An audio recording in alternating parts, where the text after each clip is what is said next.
Olá, pessoal, boa tarde, bom dia ou boa noite, não sei em qual horário vocês vão estar ouvindo, mas estamos começando mais um Estudo Cast.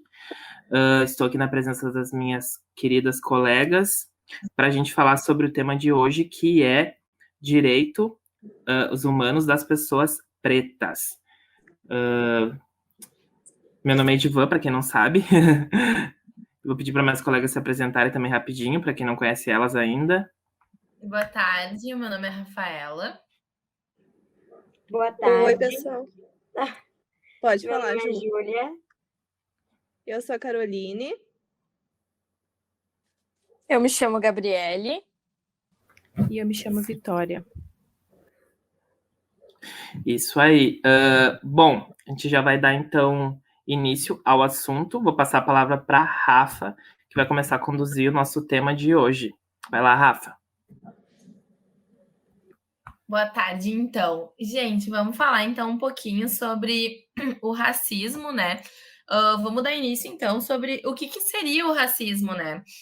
O que é essa desigualdade social? O racismo, ele consiste, na verdade, no preconceito e na discriminação com base nas percepções sociais baseadas em diferenças biológicas, seja por questão de raça, cor ou tipo. A gente hoje em dia, no nosso país, a gente sofre uma taxa de desigualdade muito forte devido à cor, né?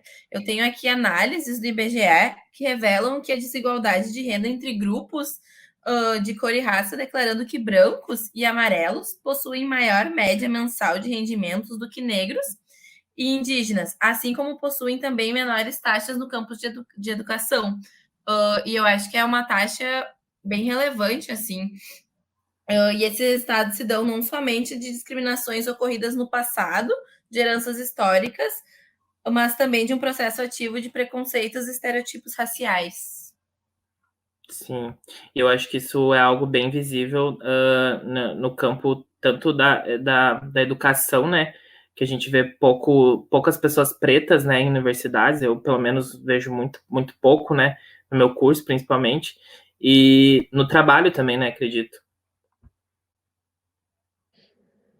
Sim, é uma falta de representatividade muito grande, né?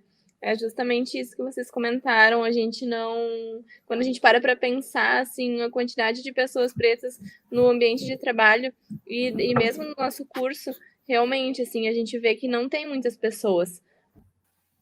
E eu queria muito entender, tipo, por que se dá essa falta de acesso à universidades, a falta de oportunidades em mercados de trabalho, sabe? É um preconceito muito grande simplesmente pela cor da pessoa, sabe? Pois é, muito triste isso. E hoje em dia a gente também tem as cotas raciais, né? Que mesmo com elas já aumentou muito o número de estudantes negros em universidades, mas acho que é uma coisa que ainda tem muito a melhorar. E eu vejo muitas pessoas também questionando a questão das cotas, mas é algo inquestionável, né? A gente não tem que questionar algo que é deles por direito, né? Então, eu vejo muitas pessoas questionando isso, mas não é. A gente não tem esse direito de questionar isso, né? Se todo mundo começasse a vida assim a partir de uma igualdade, seria uma coisa, né? Para quem gosta de usar o termo meritocracia. Mas como a gente já nasce em situações desiguais, não tem como a gente não ter assim movimentos sociais para tentar pelo menos melhorar essa situação um pouco que seja, né? Que é o mínimo que pode ser feito são oferecer essas cotas. Que bom Isso. que a gente conseguir compensar equilibrar essa balança e isso não for mais necessário, mas por enquanto, assim, é o mínimo que pode ser feito e é uma coisa que mesmo assim não é suficiente para garantir o acesso a todas as Uma minorias. dívida Exato. histórica, né, dos brancos com os negros. É uma dívida histórica. Eu acho que esse é o mínimo que a gente faz hoje em dia por eles. A gente ainda tem muito para fazer, na verdade. Exatamente. E essas pessoas que questionam deveriam, né, começarem a se questionar, né, sobre suas opiniões, né, que na verdade isso já passa, né, do âmbito da opinião, já se torna um preconceito, né, ficar questionando isso também acredito que seja um preconceito, né, não sei se vocês concordam. Eu concordo, sim, porque é justamente depois do tópico que a gente vai debater sobre o racismo estrutural. É uma coisa que às vezes tá tão intrínseca que parece que não existe, né? As Exato. pessoas nem identificam, porque parece que é o normal. Então, é difícil até fazer esse exercício para que, nesses casos, a gente consiga trazer isso à tona, jogar uma luz em cima desse assunto e debater sobre ele, explicar para que ele deixe de ser tão intrínseco assim nesses tópicos, né? Isso aí. Até entrando já nesse assunto, então, Carol, do racismo estrutural e institucional. O racismo estrutural, para quem não sabe a diferença entre os dois, o racismo estrutural ele é a formalização de um conjunto de práticas institucionais, históricas, culturais, interpessoais dentro de uma sociedade. E o racismo institucional é qualquer sistema de desigualdade que se baseia em raça que pode ocorrer em instituições, tanto como órgãos públicos, governamentais, corporações, empresas privadas, universidades, inclusive. Essa é a diferença entre os. Só retomando um pouco rapidamente, as cotas elas são importantes, sim. Cheguei numa conclusão básica e rápida que se existe desigualdade ali de oportunidades de emprego, logo a pessoa não vai ter dinheiro para pagar uma faculdade, por exemplo. Então, faz muito sentido ter cotas. É importante ter cotas.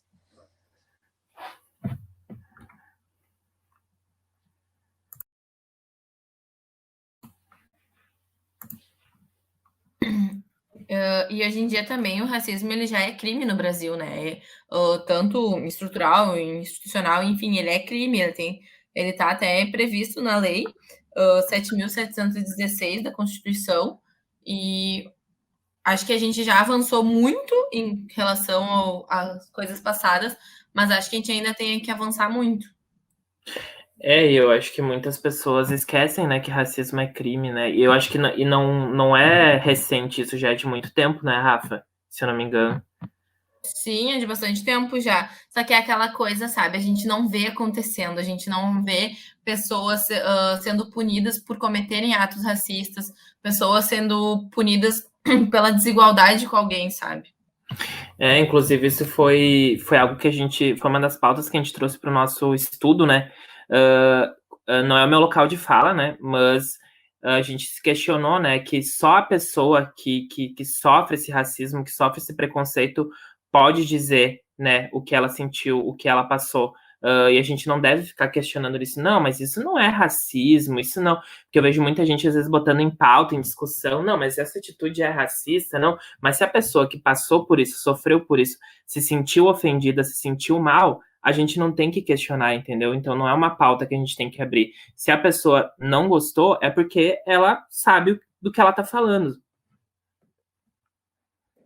Só ela sentiu a dor dela, né? A gente tem que ouvir e conseguir entender isso, né? Exato. E muitas pessoas conseguem, né, Carol, tipo, aprender, entender e não reproduzir novamente esses preconceitos, né? Mas algumas insistem em continuar nessa ignorância, né? Uhum. Às vezes tem até essa questão que a gente não sabe o que fazer quando vê uma situação de racismo, né? Então, achei muito interessante a cartilha que a Rafa trouxe, que é um material da Prefeitura de Florianópolis, né?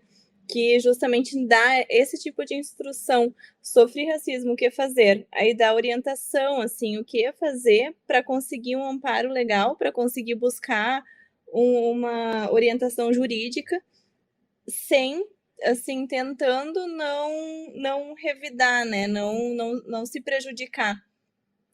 E é uma coisa, assim, bem interessante também de a gente conseguir divulgar e conversar sobre isso, porque às vezes parece que a gente fica sem reação quando acontece alguma coisa assim, não sabe o que fazer. Não, busca amparo nas pessoas, assim, que estão ali do lado, mas às vezes ninguém sabe bem o que fazer, então fica uma situação muito triste, né? E aqui a gente tem um material bem interessante que mostra certinho, assim, orientações passo a passo, Foi realizado pela Coordenadoria de Políticas Públicas para a Promoção de Igualdade Racial em 2018, da Prefeitura Municipal de Florianópolis. Eu achei muito bonito esse trabalho aqui, muito bem elaborado. Acho que a gente podia até falar os tópicos, né? Tipo, pelo menos os principais, assim, só para ficar registrado aqui também. Acho que sim. Eu achei bem esclarecedor, assim, bem Sim, Rafa, acho super válido. Aham, tá. Então a cartilha, ela começa com a seguinte frase, né? Que é: "Eu sofri racismo, o que fazer?". A primeira ação que a pessoa precisa tomar, assim, é não revidar. Na verdade, ela não tem que tomar ação nenhuma, quase. Que é o não revidar, porque no momento em que o crime de racismo ou injúria qualificada pelo preconceito ocorre, é de suma importância a vítima não revide o comportamento criminoso, porque vai estar se igualando àquela pessoa, sabe? E a segunda ação é registrar boletim de ocorrência policial. A terceira ação é identificar possíveis testemunhas. A quarta ação, buscar uma orientação jurídica. A quinta ação, acompanhar o oferecimento da denúncia ou da queixa-crime. A sexta ação, alertar para o prazo prescricional do crime de injúria racial. A sétima ação é atentar todas as fases do processo. A oitava ação é ter perseverança e paciência. A nona ação é processar sempre os agressores. E a 10ª ação é conscientizar acerca das providências a tomar.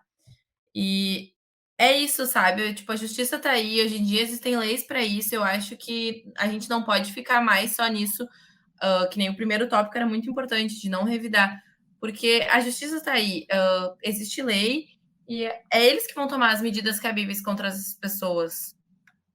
E a nona ação, quando a gente lê ali, é exatamente isso. Tem que sempre processar os agressores, não deixar passar como, foi só uma fala mal colocada, sabe? Deixar passar.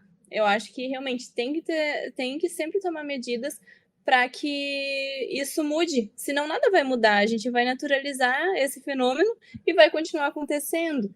Então, eles trazem nessa nona ação que quanto mais processos fundados existirem, quanto mais condenações forem obtidas, maior o temor a ser infundido nas pessoas preconceituosas que acham normal práticas racistas.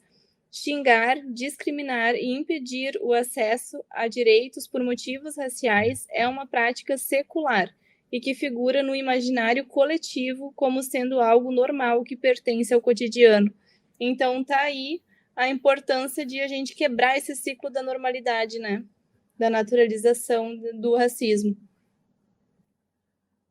Exato. Um dos exemplos que a gente trouxe, né, para o grupo também foi de um participante, né, do Big Brother, né, o João, que teve uma situação no programa no qual um dos outros participantes comparou o cabelo dele ao cabelo de uma fantasia de um senhor tempo das cavernas, e ele ficou muito incomodado, só que ele usou essa visibilidade do programa e trouxe essa pauta à tona, né, em rede nacional, e eu acho que foi super válido, foi muito corajoso da parte dele, eu me emocionei vendo, e inclusive, né, o apresentador, o Thiago, também trouxe várias falas referente a isso para as pessoas se conscientizarem e verem que às vezes essas pequenas falas, menores que sejam, são muitas vezes, na grande maioria das vezes, falas racistas e que não devem ser reproduzidas, né?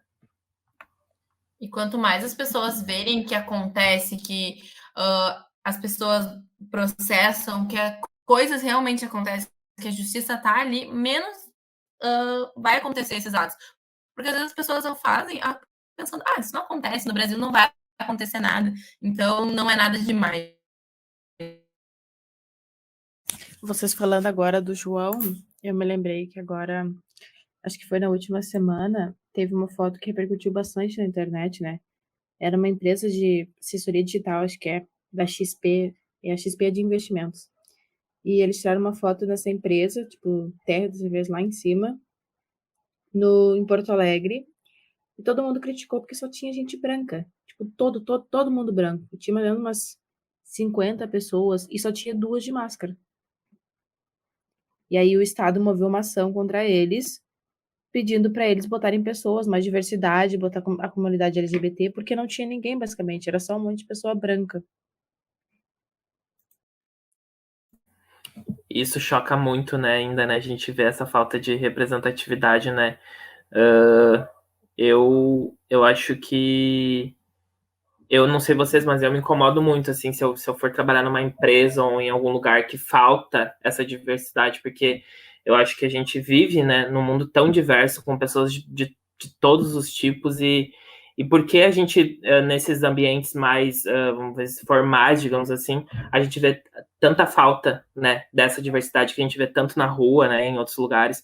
Então é bem preocupante isso. Eles dizem que dão oportunidade, né? Mas quase não vê pessoas pretas em cargos muito significativos. Isso, É, isso que a Vitória tá trazendo me fez lembrar uma entrevista daquele lutador Muhammad Ali. Não sei se vocês conhecem, mas é considerado o maior lutador da história. sim, aham. Enfim, essa entrevista bem antiga, de 1976, pelo que eu tô vendo, ele questiona, assim, por que Jesus é branco de olhos azuis? Por que na última ceia todos são brancos? Eu disse, mamãe, quando morrermos, nós vamos para o céu? Ela disse, claro. Eu disse, então, o que aconteceu com os anjos negros? E ele é muito, assim... Nossa, que Ele, forte. ele nessa entrevista, ele ri, assim, ele é uma pessoa bem... Foi, né, uma pessoa bem descontraída. Então, dele até menciona, assim, isso que eu achei engraçado. Porque Tarzan era o rei da selva na África. Ele era branco, ele diz, assim, e, tipo, dá risada. Mas é forte, Nossa. sabe? Porque... E daí, ali, ó, o que ele diz ali? Então, o que aconteceu com os anjos negros, ele questiona. É porque os brancos também estão no céu e os anjos negros estão na cozinha preparando o leite com mel. Nossa. Mas realmente, tipo, ele cita ali a Miss do Mundo, por que sempre branca, de olhos azuis? Por que não negra, né? Então, tudo que ele enxerga é branco, ele cita assim. Ele era muito descontraído, né? Eu acho que ele tinha muito medo das pessoas não escutarem ele, se ele não falasse de forma engraçada, talvez. Porque eu já vi também, ele foi numa entrevista e ele falou, acho que, tipo, uma vez de forma mais séria e já veio pessoas questionando por que ele era assim, por que ele queria direitos, por que ele tá fazendo essas piadas. Então, eu acho que ele começou a fazer de forma engraçada para tentar fazer as pessoas ouvirem e rirem ao mesmo tempo. Senão, tipo, ninguém ia levar ele a sério. Eu achei muito legal porque ele traz, né, de uma maneira muito descontraída, né, ele mesmo dá risada, e só que o questionamento dele é muito, muito interessante, né, por que tudo que eu vejo é branco, né, por que a Miss do Mundo não é negra, por que Jesus é branco de olhos azuis? Então, eu achei muito bonito e, ao mesmo tempo, ele trouxe o assunto de uma forma leve, né. Entraram nessa pauta esses dias sobre o Jesus, né? Sobre ele não ser branco, que na verdade foi só uma pintura, que uma vez deduziram como ele era e botaram e ficou isso. Eu vi isso também. Pois é, mas por que fizeram a pintura com ele branco e não com ele negro? É esse o ponto. A gente não sabe, tipo, a questão de religião. Beleza, cada um tem a sua, mas tem gente que na verdade nem acredita em Deus, mas é só um ponto para trazer, assim, por que fizeram a pintura com o cara branco? E será que, na verdade, a gente está só questionando uma coisa que a gente nem sabe se existe, né? Pois é, e na minha cabeça a explicação é que a imagem do ser branco é mais, mais aceitável do que de uma pessoa negra, né? Então, só passa essa explicação na minha cabeça, só pode ser isso. É que, na verdade, Jesus ele era negro, né? Se tu pegar historicamente a localização geográfica e quantas pessoas também eram expostas ao sol antigamente, não teria cientificamente como Jesus ser branco, mas daí vieram os europeus e romantizaram a imagem de Jesus, né? Isso. Porque Assim, não não tem tem como. nenhum. Antigamente as pessoas não eram brancas, assim, né? Se tu pegar 2000 anos atrás, não tinha como, né? Não, a história explica tudo isso. Por exemplo, essa questão do europeu. E realmente as pessoas não eram 100% brancas naquela época, porque primeiro que as pessoas trabalhavam, muita gente trabalhava no sol, entendeu? Não tinha essas coisas de proteção. E provavelmente a maioria das pessoas não eram tão brancas quanto parecia, mas o branco traz mais paz para eles, pelo menos na época trazia. Aí botar uma pessoa preta, meu Deus o livre para eles, isso era pesado. E daí os É. anjinhos tudo do lado, branquinhos de olhos azuis. É Porque que eu acho que eu nunca vi uma pintura com um anjo negro, por exemplo. É isso que ele quer trazer, né? Não é nem a questão da religião. o europeu eu acho Sim. que quis trazer mais para perto de si, sabe? Tipo, se engrandecendo, sabe? Ai, Jesus era como nós, né? Assim, nós somos como Jesus. Querer trazer alguma semelhança e vai descendo e não, entende? Não tem como. Existem estudos já que comprovam isso. Gente, que Sim. absurdo, sério, chega a ser triste. E na verdade, tudo isso que a gente falou no caso, se resume à falta de representatividade, né? Que é o que essa pauta que a gente tá trazendo, né? E eu também eu vejo muitas situações, assim, de crianças que não têm um modelo, por exemplo, crianças pretas que não têm esse modelo para se espelhar, muitas vezes, é o que não tinham ou não tem, não sei, na questão também de brinquedos, né? A gente vê poucas bonecas, né? Por exemplo, pretas, né? Não sei se Nossa, vocês são eu meninas, lembro podem. que quando Muito eu pouco, brincava sério. de Barbie, a personagem principal sempre é a Barbie, né? E daí as secundárias, tipo, tinha uma surfista, quando na minha época, assim, né, que era negra. E o resto independente do cenário que a Barbie era colocada, só tinha uma, principalmente quando era na praia, ela era negra. Hoje, claro, existe, né, Sim. vários estilos de Barbie, a magra, a gorda, a alta, a baixa, a ruiva, enfim. Mas na minha época eu lembro que não tinha, e não tinha, assim, nem muitas bonecas grandes, assim, né? Bonecas E mesmo. tu vai colorir, por exemplo, também desenhos a cor de pele, era o lápis de Isso. cor, né? Não, Era isso é. sempre com aquela cor. Então, tu for ver todos os desenhos coloridos por crianças, a cor da pele era branca, entende? Gente, e se eu não estiver enganado, essa questão do lápis cor de pele, isso já foi. Não tenho certeza, tá? No que eu tô falando aqui. Mas isso foi pra justiça, se eu não me engano, pra eles tirarem isso, que não é cor de pele, é bege, se eu não me engano, ou salmão, não lembro. E porque não é legal, né? Se referir à cor branca como cor de pele. Então existe só essa cor, no caso, de pele, entendeu? Então. Sim. E eu tenho lembranças de várias professoras minhas falando, tipo, agora tu pinta de cor de pele, uma coisa assim, sabe? Eu Tipo, lembro eu na também época, falando quando em eu era teste de cor de criança, pele. Eu, assim, quando era criança também, lá em 2006, 2007, não tinha esses assuntos em pauta. Então, quando a gente, entre nós, queria pintar alguma coisa, a gente também falava cor de pele. sim, mas porque a Exato. gente foi ensinada desse jeito, Exatamente, entende? não tinha essa representatividade, né? E eu acho que a gente pode aproveitar e fazer um gancho, Rafa, para a gente falar sobre a cartilha do vocabulário, né? O que tu acha? Aproveitar esse assunto? Sim, aham. É a questão do racismo sutil, né? Que o Isso. racismo sutil, ele se dá através de gírias e palavras ou de expressões do nosso vocabulário do cotidiano e que a gente acaba reproduzindo preconceitos de uma forma que a gente nem se dá conta de que a gente está sendo preconceituoso. Eu mandei para o pessoal do grupo de estudos uma cartilha do Senac, do Sesc, do FEComércio do Rio Grande do Sul, que um programa Diversidade para Todos. E eles organizaram uma cartilha bem legal, assim, que é para repensar o nosso vocabulário mesmo, que são frases e palavras que a gente fala às vezes que a gente nem se dá conta o quão a gente pode acabar machucando alguém, sabe? E daí, Reproduzindo esse preconceito, né? exato, e daí é muito legal essa cartilha porque eles dão também formas de substituir essas palavras. Por exemplo, cor do pecado é uma expressão que muita gente usa, questão de bronzeado, essas coisas, e ela é normalmente usada como um elogio, se associa ao imaginário da mulher negra sensualizada. Em uma sociedade pautada na religião, pecar não é positivo, ser pecador é errado. E ter a pele associada ao pecado significa que ela é ruim. outra expressão daí que se faz a mesma associação do que negro, negativo.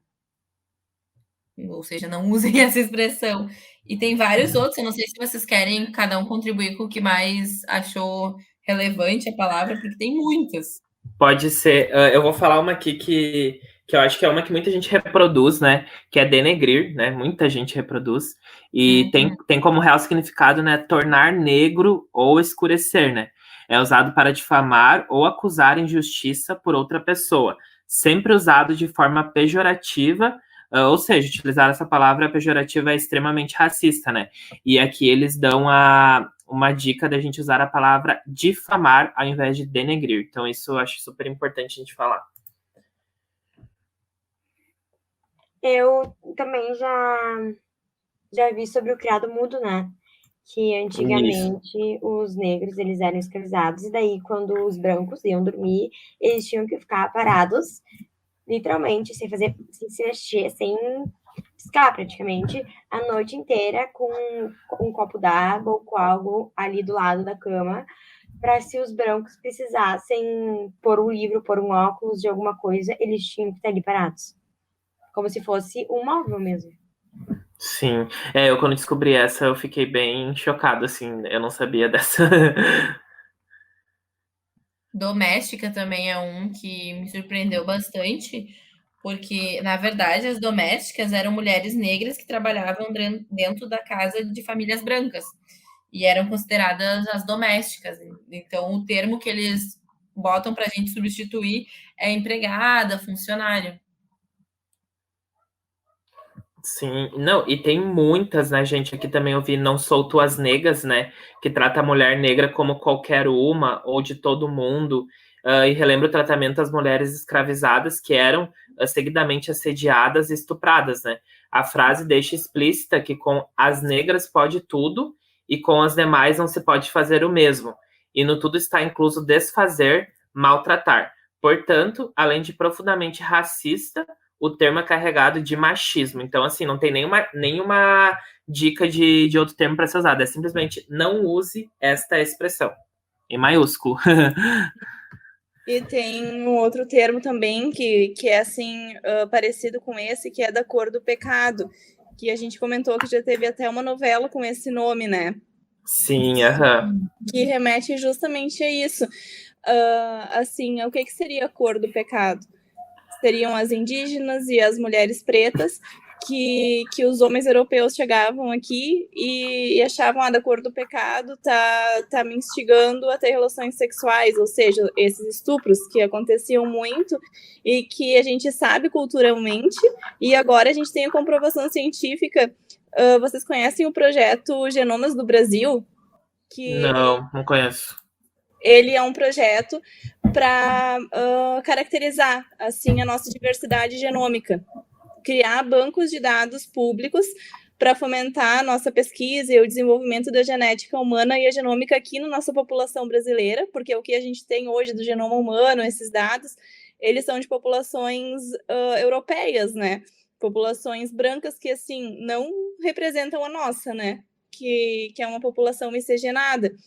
Então, esse estudo ele começou, eu não lembro se foi final de 2019 ou 2020, e ele já mapeou, a última notícia que eu vi eram uns 2.000 pessoas, mais ou menos, mas acho que já são muito mais nessa altura, né? E o estudo já antecipava que 70% da nossa herança genética paterna dos brasileiros vem dos brancos europeus. E a nossa herança genética materna se divide quase na mesma proporção entre as mulheres africanas e as mulheres indígenas. Ou seja, é uma comprovação da nossa ancestralidade genômica, que mostra também a nossa história assim, de povo dominado, porque as mulheres indígenas e negras, as mulheres pretas, eram vítimas de estupro, né? E tinham relações com os homens europeus, enquanto os homens pretos e indígenas eram dizimados. Então, a nossa maior parte do DNA paterno corresponde ao DNA dos europeus. E então esses termos eles têm sempre uma origem, não é do nada, né? E a gente não é uma invenção, né? Exatamente. E isso, assim, quando a ciência comprova o que a gente já sabe culturalmente, parece, assim, a gente tem mais substrato ainda para conseguir conversar sobre isso, debater e explicar o porquê. Porque a gente não pode continuar repetindo essas palavras e esses termos, né? Às vezes pode parecer que dá trabalho a gente aprender. Assim, quando a gente foi ensinado tudo que tinha que ser ensinado na escola. A gente já aprendeu tudo. Mas não é assim, né? Os nossos exemplos todos de hoje comprovam isso. Ainda tem muitas coisas para aprender, sempre vai ter muitas coisas para aprender. E a boa notícia é que a gente tem plasticidade cerebral a vida inteira, não só na infância, né? Como a ciência também já nos mostrou. Ou seja, enquanto adultos, é nosso dever aprender também. Não tem a desculpa que a gente não pode mais aprender porque já aprendeu tudo, porque não é assim que funciona. Carol, e tu falou essa questão de que dá trabalho aprender, né? Mas eu acho que dá muito mais trabalho ser preconceituoso, né? Do que aprender, a não E a lei ser. É verdade. A lei tá aí para nos defender quanto a isso também, né? Para mostrar que realmente dá mais trabalho ser preconceituoso. Exato. Que a última pauta era sobre a questão, para a gente encerrar, era sobre a questão do racismo reverso, né? Para a gente deixar bem claro de que racismo reverso não existe. O racismo, ele é uma parte da população que sofreu muito historicamente, sofre até hoje socialmente. Então, assim, brancos não sofrem preconceitos raciais, não sofrem, somos muito privilegiados por sermos brancos. E é só para deixar bem frisado isso. Gente, eu vou até usar um meme aqui. A piada já vem pronta, né? Esse negócio de racismo reverso, a piada já vem pronta. Isso é verdade. Não, porque olha, tá louco. E pior que a gente vê muito isso nas redes sociais, né? Inclusive até alguns artistas reproduzem isso de sofri racismo reverso, não sei o quê. Gente do céu, sério. Às vezes eu leio isso e eu fico, não, pera, não é possível, sabe? E como tu mesmo falou, Rafa, não existe isso, né? Racismo reverso não existe. Não existe. Em um mundo assim, com tanto acesso ao conhecimento como a gente tem hoje, é o nosso dever ir atrás dessas informações. Não, a gente não tem nem como usar como desculpa, não sei. A informação está aí para todo mundo ver. Ela não é uma informação restrita, é uma informação acessível a todos nós, né? Exato, hoje em dia com a internet, né, com os vários meios que a gente tem de pesquisar, de entender, eu acho que só não busca entender, compreender quem não quer, entendeu? Mas quem quer, quem se preocupa com essas pautas, com essas causas, com certeza vai atrás, vai pesquisar, e a gente tem inúmeras ferramentas aí que a gente pode usar para isso, né, em prol disso. A pessoa realmente Exato, acha que a existem gente mil vai levar ela a movimentos pretos. sério? A pessoa realmente acha que a gente vai levar ela a sério quando ela fala uma coisa dessa? Eu não sei, Vi, eu gostaria de saber. Eu vou falar de gostaria de forma bem saber. feia. Se babaquice, a pessoa chegar dizendo que é um racismo reverso, sendo que não existe isso. E se a pessoa continuar insistindo nisso, tem que puxar uma parte histórica, talvez, assim, pra ver quem é que sofreu esse preconceito. Se foi a raça dela ou a das pessoas. Ai, olha, fico indignada. É revoltante, eu tenho esse mesmo sentimento em relação a isso, o mesmo sentimento. Gurias, acho que pra gente então encerrar de vez, eu acho que a gente pode trazer aqui pro grupo e para as pessoas que estão ouvindo algumas dicas de filmes, né? Porque acho que é um meio de conhecimento, né? De adquirir conhecimento muito bom também, né? Assistir filme, e a gente tem várias plataformas que a gente pode assistir, né? Hoje em dia. E eu vou dar minha dica de um filme muito bom que assim eu assisti e me deixou muito emocionado e que eu sempre indico para quem eu conheço, que é 10 anos de escravidão. Então, não sei se vocês têm alguma indicação de filme, de série, algum documentário, vocês podem trazer agora, é o momentinho. Eu tenho um, o primeiro, vou falar o do Tarantino, que é bem famoso, que é Django Livre, que tem todo tipo de aspectos de pessoas pretas, a pessoa preta que quer muito ser liberta e a pessoa preta que vai venerar a pessoa branca, é muito interessante assistir. E tem o Judas e o Messias Negro, né, que eu comentei já, que... Esse é fenomenal. É fenomenal, é fantástico, e é baseado numa história real, então tu fica mais chocada ainda com a situação. Eu tenho 2 filmes. Um primeiro é o clássico Histórias Cruzadas, né? Eu acho que Muita gente olhou esse filme. Quem não olhou, vale muito a pena olhar. E o segundo é Estrelas Além do Tempo. Muito, muito bom também. Inclusive, uma das atrizes principal é a mesma do filme anterior que eu indiquei. Esse Estrelas Além do Tempo são sobre 3 mulheres negras que trabalham na NASA. Então, elas são super crânios e super inteligentes, mas além de serem negras, elas são mulheres e trabalham no meio de muitos homens, né? Sim. Então, elas passam por vários processos. Esses 2 filmes são bem legais. E são com uma atriz super famosa. Normalmente, quando tem atriz famosa, o filme é bem bom. Esse filme aí não é o que tem a que faz a... Esqueci o nome dela, gente. É o que faz a Cabana também e tal. Eu acho que eu tô confundindo o filme, então. Não é o mesmo filme que eu tô achando que eu assisti. Mas eu assisti um com a mesma descrição. Eu já vi esse filme, Ju. Não é um que... Pequeno spoiler aqui. Que ela fica braba com o chefe porque ele pergunta que ela demora e ela diz porque o banheiro é muito longe. Eu acho que é esse. Aham.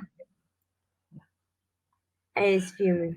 Eu sei que é muito bom, não assisti ainda, inclusive tô anotando as dicas de vocês aqui Se eu pra não eu me assistir. engano, ele é baseado numa história real, se não me engano, da NASA mesmo. Realmente tá as 3 fotos delas. Essas mulheres realmente existiram. E o cálculo mais difícil de ser feito, que ninguém conseguia fazer, elas fizeram. Eu lembro que tem uma parte que o chefe entrega, elas lutam muito para conseguir fazer os cálculos e tal. E daí o chefe entrega um relatório, e o relatório tá cheio daquelas gravuras, um marca-texto preto, sabe? E daí ela fala, como é que eu vou fazer os cálculos se o relatório tá sem as informações? E daí ele falou, tipo, te vira. E elas conseguiram. É muito legal. Uma ótima indicação. Alguém mais tem indicação? Esse filme é lindo demais, também acho. Ele é baseado numa história real, sim, e é muito, muito bonito. Eu tenho, sim, uma indicação, que é o Cidade de Deus, né? Que é maravilhoso, para quem ainda não viu. Icônico. Esse é icônico. E é uma realidade nossa, né? Nossos atores daqui refletindo uma realidade das comunidades. Então, eu acho muito, muito bonito esse filme. E muito reflexivo também, né? Uma mensagem que a gente tem que refletir. E um livro também que é maravilhoso. Quem não leu ainda, sugiro também fortemente a leitura, que o nome é Abusado, O Dono do Morro, Dona Marta, do Caco Barcelos. É um livro, assim, que é a biografia desse dono do morro. E é, assim, olha, lindíssimo, assim, emocionante, muito bonito esse livro. São as minhas 2 dicas, que eu acho que vale a pena, assim, tanto a leitura quanto olhar o filme. Vocês já indicaram muitas coisas muito maravilhosas, então acho que deu. Então tá, pessoal, quero agradecer a presença de vocês hoje aqui, também ao pessoal que está ouvindo a gente. Então, até breve, né? Nos encontramos no próximo Estudo Cast. Um abraço e até mais. Tchau, pessoal. Abraço. Tchau, gente. Beijos. Até a próxima. Tchau, obrigada.